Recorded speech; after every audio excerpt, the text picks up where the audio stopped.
দেশে আপনারা চিন্তা করতে পারেন কত অপকর্ম করলে একটা দেশের প্রধান ব্যক্তি থেকে শুরু করে একেবারে বাইতুল মোকাররমের ইমাম পর্যন্ত দেশ থেকে পালাইতে হয়। কতটা অপকর্ম করলে এই কাজটা করতে হয়। একটা ইউনিয়নের নেতাদেরকে খুঁজে পাওয়া যায় না। কি কারণে তারা রাজনীতি করে? চেতনাবাজি করেছে, ডিভাইডেশন করেছে জাতির মধ্যে, এদেশের উন্নতি অগ্রগতিকে বাধাগ্রস্ত করে মানুষের মধ্যে এক ত্রাসের রাজত্ব তারা তৈরি করেছে।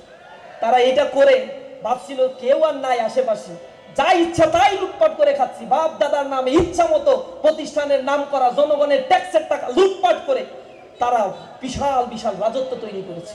সংগ্রামী উপস্থিতি, কোরআনের এই আলো, যে আলোকে তারা নিভিয়ে দিতে চেয়েছে, এই উপমহাদেশ সাক্ষী দিয়েছে, তাদেরকে যুগে যুগে স্তব্ধ করে দেওয়া হয়েছে। জামাত ইসলামী, ইসলামী ছাত্র শিবিরকে এই 2024 সালে তারা নিষিদ্ধ ঘোষণা করেছিল। ভেবেছিল এইভাবে তাদেরকে দমন নিপীড়ন করে, হামলা মামলা দিয়ে, গুলি করে, হত্যা করে, গুম করে, দেশান্তরিত করে, তাদের ব্যবসা প্রতিষ্ঠান গুড়িয়ে দিয়ে তাদেরকে সম্ভবত আমরা ধ্বংস করে দিতে পেরেছি।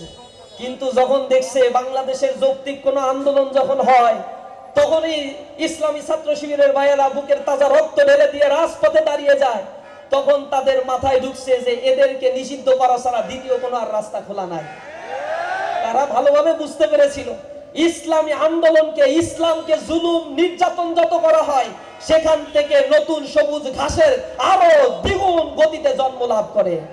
অ্যান্টিব্যাকটেরিয়াল অ্যাডিটিভ যুক্ত সেরা ওয়াটার ট্যাঙ্ক বিশুদ্ধ পানিতে ব্যাকটেরিয়া জন্মাতে দেয় না। এটা আওয়ামী লীগ ভুল বুঝেছে। যুগে যুগে জালেম শাহীরাই এই জিনিসগুলো বুঝতে তারা ভুল করেছিল, যার ফলশ্রুতিতে কোরআনকে নিয়ে সাম্প্রদায়িকের কথা তারা বলেছে, কোরআনকে নিয়ে উস্কানিমূলক কথা বলেছে, এই বাংলাদেশে আলেম ওলামাদেরকে জেলে ভরেছে, তারা অপমানিত করেছে। হজের ময়দানগুলোতে, মাহফিলের ময়দানগুলোতে আলেম ওলামাদেরকে অপদস্থ করা হয়েছে, মাদ্রাসা শিক্ষা ব্যবস্থাকে ধ্বংস করে দেওয়া হয়েছে, যুব শ্রেণীকে মাদকাসক্ত করে নষ্ট করে দেওয়া হয়েছে।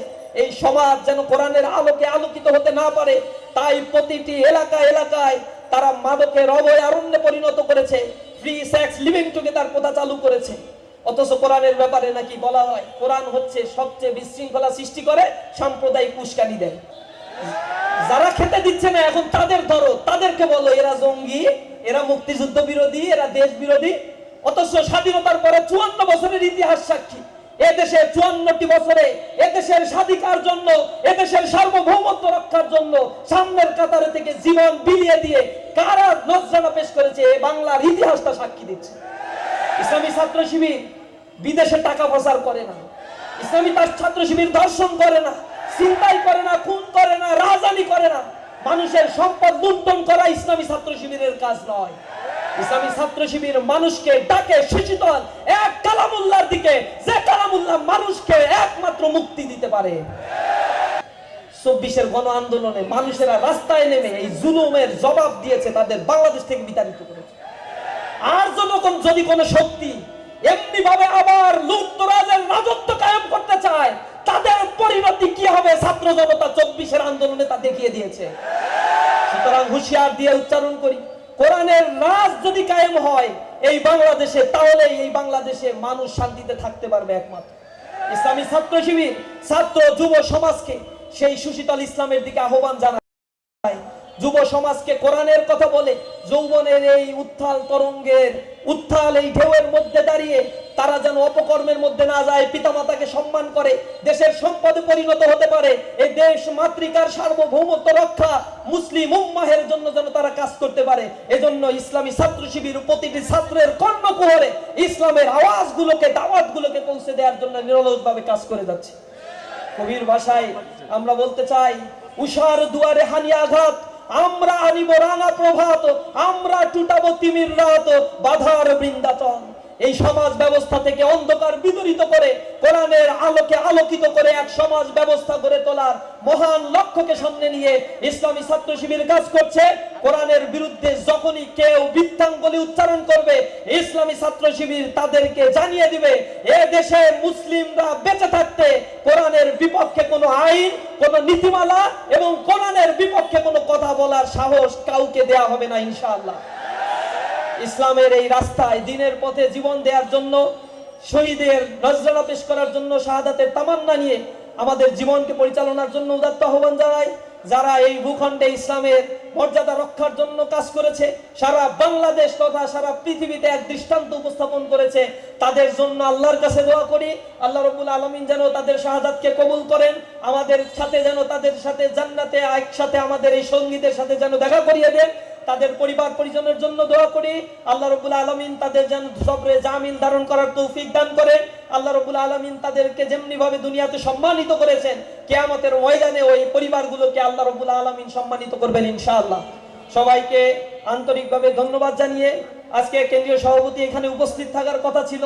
আমাদের সাবেক কেন্দ্রীয় সভাপতি ডক্টর আজম ওবায়দুল্লাহ ভাই গতকাল রাতে মৃত্যুবরণ করার কারণে বন্ধুগণ, প্রশাসনিক দায়িত্ব নিয়োজিত ভাইরা, আসসালামু আলাইকুম ওয়া রাহমাতুল্লাহ। 1985 সালের 11 মে যার নেতৃত্বে নাটক, সম্মানিত ছাত্র জনতা, সম্মান সারা জিন্দেগিতে সারা জীবনে কোরআনের পক্ষে পাওয়া যায়।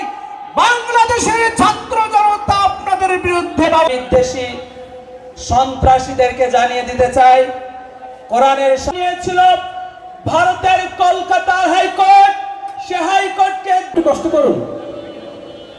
সম্মানিত উপস্থিতি, আমাদের মাঝে এ পর্যায়ে বক্তব্য সংগ্রামী উপস্থিতি, ছাত্র এবং জনতা, কেন্দ্রীয় কার্যকরী পরিষদের অন্যতম দায়িত্বশীল সাবেক কেন্দ্রীয় কার্যকরী এ পর্যায়ে ভাইকে মূল্যবান বক্তব্য নিয়ে আসার জন্য বিশেষভাবে অনুরোধ জানাচ্ছি।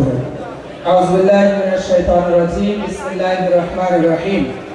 বাংলাদেশ থেকে বিদায় হয়েছে, নতুন করে যারা কোরআনের বিপক্ষে অবস্থান নেবে তাদেরকেও বর্তমানে যে অবস্থা হয়েছে ফ্যাসিস্টদের, ওহিদুজ্জামান মোল্লাদের, আবু জাহেলদের, আগামীতেও তাদের অবস্থা তাই হবে।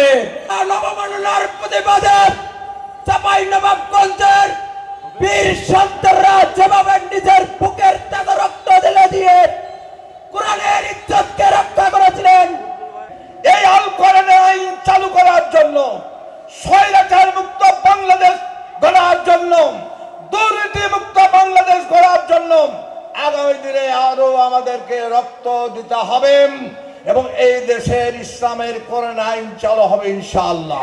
গণঅভ্যুত্থানের পরবর্তী যে বাংলাদেশ, উই ওয়ান্ট জাস্টিস।